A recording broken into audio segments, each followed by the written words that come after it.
आज हमारे साथ जुड़ चुके हैं श्री एस मारवा जी, जो कि एक जनता के बहुत बड़े सेवक हैं। इनकी एक बहुत बड़ी ऑर्गेनाइजेशन है, वर्ल्ड ब्रदरहुड ऑर्गेनाइजेशन, जिसमें कि मेंबर्स देश से और विदेश से तकरीबन 500 से 600 मेंबर्स हैं। और इनसे आज आइए हम जानते हैं कि ये समाज की किस तरह से सेवा कर रहे हैं। नमस्कार सर। नमस्कार जी। हमारे दर्शकों को बताइए कि आपने किस तरह से ये समाज सेवा का कार्य शुरू किया। ऐसा जी के शुरू में मैं गरीबी में पैदा हुआ, पाकिस्तान में पैदा हुआ और पाकिस्तान से हम लोग पटियाला आए, जबकि देश विभाजित हो गया था। तो पटियाला में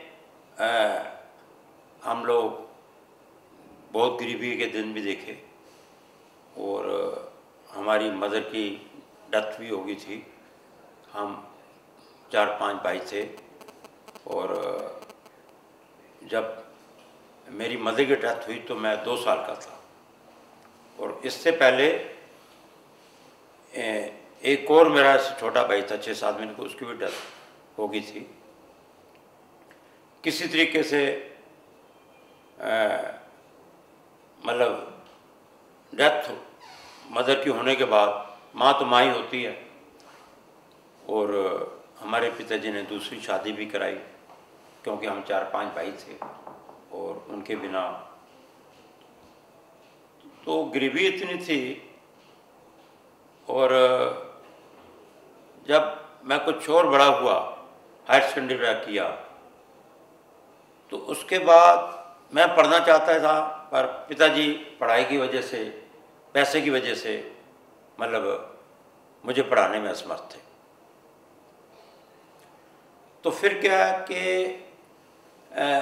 पढ़ने के लिए दिल था पर पैसे नहीं थे, क्या करें। फिर मैं लुधियाने अपने नानके मेरे रहते थे, वहाँ पर आ गया। तो उधर ही मैंने कोशिश किया, हाथ पाँव मारने की कोशिश की। तो एक मेरा फ्रेंड था, उसने बताया कि मारवा जी ये एरोनॉटिकल डिप्लोमा जो है इसकी आई है और इसमें पंजाब गवर्नमेंट 300 रुपये महीना, सेंट्रल गवर्नमेंट 300 महीना देगी, 600 महीने में आपका ये। और बाकी उन दिनों ना मैं लुधियाना में पैसे नहीं थे, पैसे को लेने के लिए मैं लॉटरी टिकट बेचने लग गया, door to door, just like beggar. पर मैंने ज़िंदगी में शर्म नहीं की। मैंने सड़कों में पेन भी बेचे, रुमाल भी बेचे, सब कुछ किया। मैडम जी, समाज कार्य में जो मेरी ज़िंदगी में मुझे कई चीज़ें नहीं मिली, जिन चीज़ों से मैं अनाथ हो गया, क्या है पढ़ाई। अब मैं नहीं चाहता कि कोई बच्चा जो है पढ़ाई के लिए उसको भीख मांगनी पड़े और उसको कोई ऐसा ये हो। तो इसलिए मैं गरीब बच्चों को, मैं नहीं, हमारी संस्था गरीब बच्चों को हम स्कॉलरशिप देते हैं। वो बच्चे जिनके 85% से ऊपर मार्क्स आते हैं, जिनकी पेरेंट्स की इनकम 3 लाख से कम होती है, उनको हम 1 साल की फ़ीस जमा करा देते हैं उनके कॉलेज में, जबकि कॉलेज वाले ही फार्म भेजते हैं कि इन बच्चों को स्कॉलरशिप दिया जाए। और उसमें चाहे हिंदू हो, मुस्लिम हो, सिख हो, ईसाई हो, जैसे Khalsa college, Christian college, Hindu college और जाकिर हुसैन कॉलेज। और ये हम 3 साल से ये कार्य करते आ रहे हैं। ये मारवा जी की एक बहुत बड़ी खूबी है कि ये और इनकी संस्था धर्म को लेकर कोई भी भेदभाव नहीं करते हैं। सर, और एक और आपने एक और बहुत बड़ा कार्यक्रम आपके यहाँ पर होता है, वो है कि नवविवाहित जोड़ों को बिना किसी शुल्क के मिलवाना जी। और इस तरह से शादी उनकी करवाना। सर, उस बारे में हमारे दर्शकों को बताएं। जी हाँ, मास मैरिज रिसेप्शन। मास मैरिज हम शादियाँ नहीं कराते, क्योंकि शादियाँ जो है कराना कई बार बड़ा मुश्किल सा हो जाता है कि हिंदू अपने धर्म, मुस्लिम धर्म, ये धर्म सबको इकट्ठा करना और ये करना बड़ी पेचीदा बात है। और एक बार हम किसी की शादी कराते कराते फंस भी गए थे, मुश्किल हो गया, हमारे ऊपर केस हो गया। तो हम मतलब कहा, हमारे कुछ मेंबर इकट्ठे हुए, कुछ वकील मेंबर भी थे। उन्होंने बोला जी आपका मारवा जी संस्था का काम है कि किसी को मतलब वो अच्छा मतलब उसको प्रदान करें, और हम क्यों ना ऐसा करें कि जिससे नवविवाहित जो बच्चे हैं जो कि अपना जीवन दाम्पत्य जीवन जो है, शादी का जीवन अच्छी तरह गुजार नहीं सकते पैसों की वजह से, मतलब काइंड जो उनको सामान चाहिए वो नहीं मिलता, आपस में लड़ते हैं झगड़ते हैं, उसके लिए क्यों ना हम हर एक बच्चे को 50-60 हज़ार का सामान दिया जाए। तो हमने ये ऐसा फिर किया कि अभी 3 साल हो गए, हमने वहाँ बच्चे जिनकी 8 महीने के अंदर शादी हुई होती है वो हमें फार्म भरते हैं, हमारी 5 मेंबरी कमेटी देखती है कि वाकई ये जो घर चलाने के लिए वो असमर्थ हैं, तो हम इनको 50-60 हज़ार का इन काइंड, जैसे कि बर्तन हो गया, शालें होंगी, और अपने स्विमिंग मशीन हो गया, साइकिल हो गया, अनेकों ऐसे इस प्रकार के 50-60 हज़ार का सामान करते हैं, ताकि वो अपना शादीशुदा जीवन अच्छी तरह बिता सके और लड़े नहीं, झगड़े नहीं, और मियाँ में भी दोनों काम करें और खुश रहे। ऐसा हमने किया। सर, हमारे देश के अलावा आपका विदेशों में भी इस तरह के कुछ कार्यक्रम होते रहते हैं, तो इस तरह से विदेश में किस तरह से ये कार्यक्रम हुए हैं? अभी पिछली बार हमें लंदन और बर्मिंघम में कुछ लोगों ने बुलाया, तो उसमें भी हिंदू थे, मुस्लिम थे, सिख थे, ईसाई थे, और उन्होंने पहला क्वेश्चन हमसे पूछा कि मारवा जी आप यहाँ से पैसे इकट्ठे करने आए हो और आप इन पैसों का कैसे करोगे, खर्च और करोगे, हमें बताइए। तो मैंने उनसे हाथ जोड़कर निवेदन किया, भाइयों मुझे भगवान ने बहुत कुछ दिया हुआ है।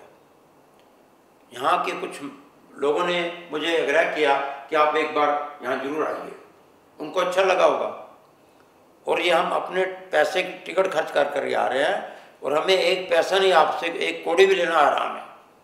आप ये पैसा यहीं का यहीं खर्च करें, और जैसे हम लोग कर रहे हैं हमारी प्रार्थना है आप भी ऐसे करें। और उससे वो लोग इतने प्रभावित हुए, सब ने ताड़ियाँ मारी और बोला भी पहले तो यहाँ काफ़ी लोग आते थे, मतलब पैसा इकट्ठा करके ले जाते थे और काम कुछ करते कराते नहीं, आप ये पहले बंदे दिखे हो जो कि यहाँ कहते हैं कि हमें एक पैसा नहीं चाहिए, पैसा लेना हराम है। तो इसलिए अभी बाहर के काफ़ी लोग हमसे लंदन से, अमेरिका से, कनाडा से अभी हमारे संस्था के ये प्रभाव देखकर वो अग्रहित हो रहे हैं, और आशा है कि चाहे हो सकता है मैं रहूं ना रहूं, मेरी उम्र 72 साल हो गई है, और मैंने अब जीवन का कुछ तत्व निकाले हैं, वो हैं 6 बदलाव, मतलब छक्का, 6 बदलाव जो आपकी बदल सकते हैं जिंदगी। पहला है देश, हम इस देश में पैदा हुए हैं, और देश है तो हम है तो देश है। इसलिए भाइयों अपने देश की इज्जत करो और जियो और जीने दो। दूसरा है भाई साहब भगवान, ईश्वर, गॉड। मैं आपसे पूछता हूं, क्या आपने भगवान देखा है? आप ज्यादातर लोग यही बोलेंगे नहीं देखा, नहीं देखा, नहीं देखा। पर मैं कहता हूं मैंने आप में देखा है, आप में देखा है, आप में देखा है, हिंदू में देखा है, मुस्लिम में देखा है, सिख में देखा है, ईसाई में देखा है, तो सब में भगवान है। जब आपने भगवान देखा नहीं और सब में भगवान है, तो क्यों ना बंदा बंदे की इज्जत करे और उसके दुख सुख में सहाय हो।